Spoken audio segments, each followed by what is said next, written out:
حط ايدك في ايدي عشان نحارب الفساد اللي حوالينا. وانا وانت بقى اللي هنصلح الفساد اللي في البلد. يا خوانك فوق، بص حواليك.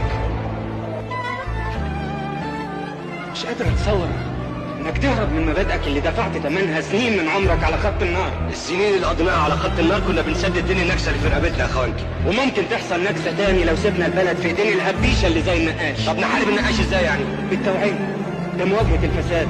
الديمقراطيه يا فتحي بتدينا الحق في كده. انت عبيط ولا شكلك كده؟ ديمقراطيه ايه يا خوانك؟ وانت بتكلم الناس عن الديمقراطيه سابوك وجريوا على بيت النقاش لما عرفوا انه بيوزع كاستور.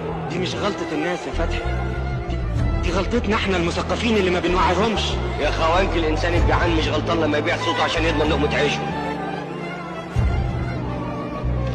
احنا المثقفين جايز الديمقراطيه بترضي غرورنا، لكن الناس الغلابه رغيف العيش عندهم اهم بكتير من الديمقراطيه اللي احنا بنتبناها.